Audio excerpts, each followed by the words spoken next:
It's the Lakers lounge. Somebody had the Laker Lounge? Bro, yeah, it's a lot of people on this planet. I thought it was an original idea. We at the Lakers Lounge, which is even better because it's Lakers Nation. You feel me? You dig, with Dre and Ryan. You know how I That get it, part. get it, get it. We gonna cover the last two games, the Magic and the Clippers. First of all, first business, the Magic on Monday. What did you take from that? We better win, and that's what we did do. My biggest thing, LeBron's turnovers, 5 turnovers, even in the Mm. victory. In the last 2 games, he's leading our team in turnovers. Everything we talked about in the last video showed up. That Talk lineup about it. opened up, rotation opened up, everybody got time, and it was needed.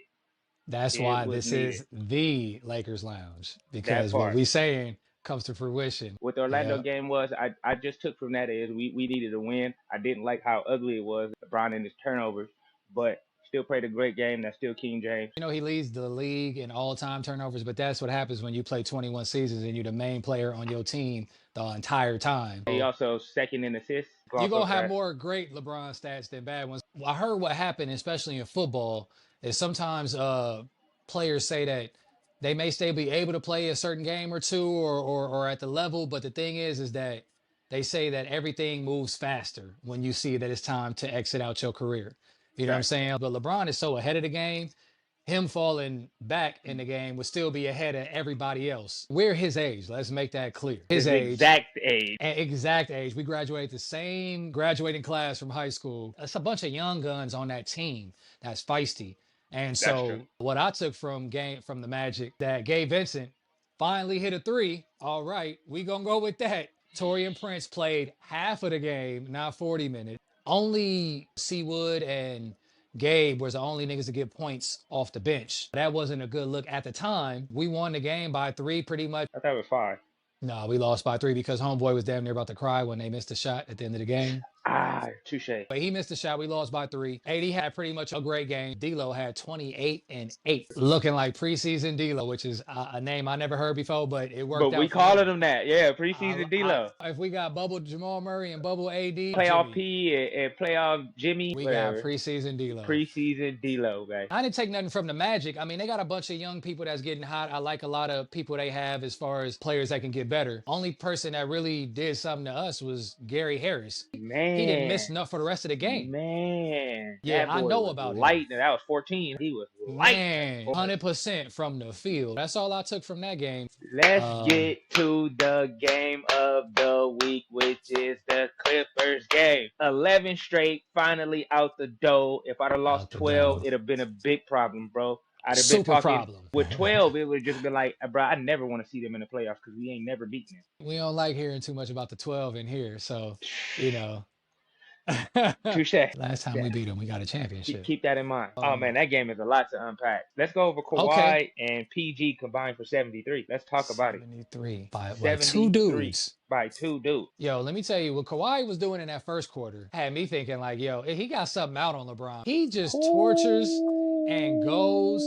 And we was down by 19 from a 10-0 run in the first quarter. Him and Paul George were both plus 20 at halftime. We ended the quarter with 2 threes from Wood and Max. I liked how our team battled back. Listen, PG had 35 in 36 minutes. PG had 20 points in the fourth quarter. Let's talk about it. Let's talk about it. That's why these young kids are saying he's the greatest hooper, or their favorite hooper. I don't know if you've seen it. They say Paul George is their GOAT, like a GOAT. I mean, the game is ideally what anybody wants to play like if you want to play basketball. Can score inside and out. He's sound. What I don't like is his mentality when it comes to big games. Until he got the Clippers the furthest they've ever been when Kawhi injured himself the year before last. To me, the playoff P thing came from that time in Indiana where he made the name for himself because he made it in the playoffs against LeBron. Even though they lost, it was still something to see somebody go at LeBron and be on that level. Paul George didn't even play in OT like that because he got fouled out. Right. He had 20 in the fourth when Kawhi had 2. Russ had that one big shot. Russ balled out, bro. Russell Westbrook looks good. He's where he needs to be. He's where he needs to be. Amen. The Lakers ain't for everybody, bro. You know what I'm saying? It ain't for everybody. James Harden didn't play, but we didn't have 4 players playing. And that's the difference. We won a game without Vando, Gabe, Prince, and Rui. Let me throw this little fact in there. We beat them and we only paid 8 players. Ideally, that's kind of what teams want, 8 rotational players, But and the we were missing scary part 4. about that, we have 4 players on the bench right now. When they come back, how do you figure out a 12-man rotation? You don't. And that's what we're getting on Ham about. Cam Reddish played great defense last night, even though they went off in the fourth quarter on Kawhi Leonard doing his stuff. Kawhi had 2 points in the fourth quarter. Amen to exactly what you said. When Vando comes back, we know what Vando gives you on defense. Torian Prince gives you something on defense, but he also pulls a little more on offense. Who do you see in that fifth spot, and what do you see as that second unit? I think Max Christie and Cam Reddish are going to get the short end of the stick. Vando was supposed to, is And he supposed to got be a the and he starter, got the money. and he got the money. It's either him or Rui because they both got money. But you figured, Oh my God. I yeah, forgot about Rui. My chest hurt when you said it. It's yeah, one of those bro. good problems. This is one of those good problems. It's a great Literally problem. benches And that deep. if Darvin Ham is not willing to play Max Christie over Torian Prince, and I don't think he will, I think he'll play Torian Prince more, at least for this year. And Max Christie and Reddish is just going to be pieces that come in when people are out. I got So, you. I got you. What you yeah. think?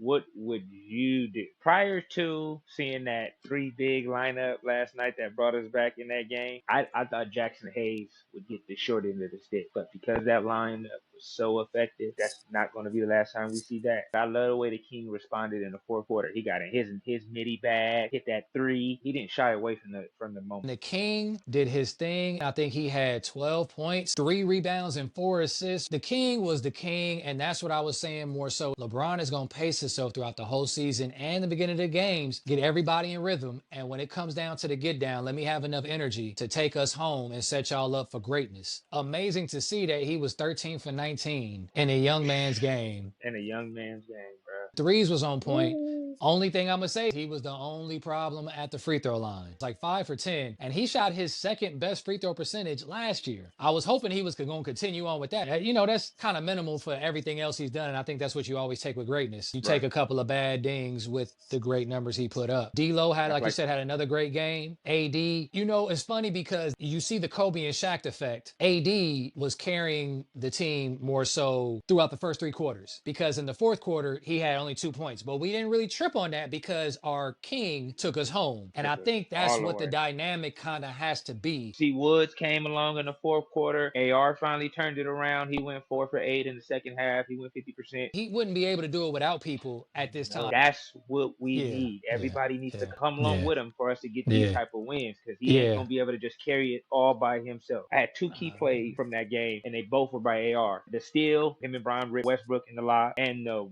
Crossy when he left Norman Powell sleeping on the floor. Good God.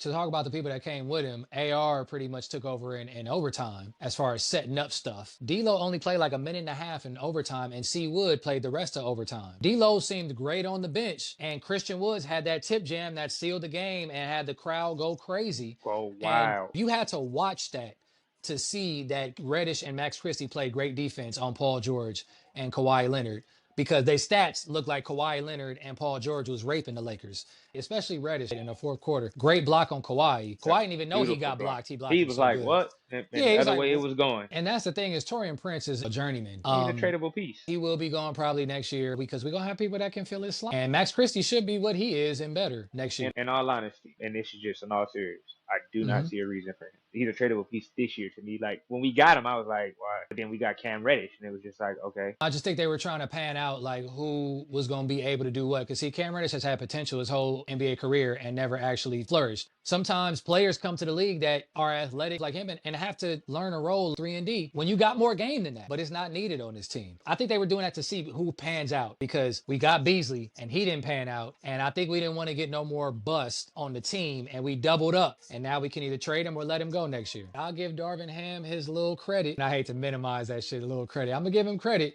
because he's done what we talked about. That 3 big man lineup changed the game with their length. We were having problems with seeing one of them with AD. To see all 3 of them was beautiful. During that lineup, third quarter, we went on a 21-7 run to come back. While that lineup was on the floor, 17-4. There's nothing you can get at the rim. I remember the one Kawhi threw it on the top of the backboard because Christian Woods was right there. It was like there's nothing he can do. We had AR and Christie out there, and offense was still coming. And those were I'm not going to say the 2 worst guys we had. I don't like to do them like that, but they played the worst on the entire team. Like, let's keep it real. Max Christie and AR played the worst out of everybody. And with those two and those three big, we went on a 17-4 run. If I don't see that lineup more, then I'm going to start calling for Darvin Ham's job. Like, I don't want to Yeah, see him coach this team no more. in the first 5 games of the season, he has seen many different variations of what we have to deal with. He's had to play certain lineups. For him to see the success of that 3 big man lineup against our 11-game losing streak, rival teams across the hall, he has to see that we need the big three, what up, Q, to get that W in certain instances against big lineups. Where does Rui and Vando fit in that? Also, I think it just really depends on lineups. If he balances to what lineups is needed, then amen to him. It seems like every team knows who's their 8 to 9 man rotation. He just needs to play what's needed and not just who is used to playing. Also, these players have to be professional for when they don't play that much, because it's going to happen some games. It falls on Darvin to see what he's going to do.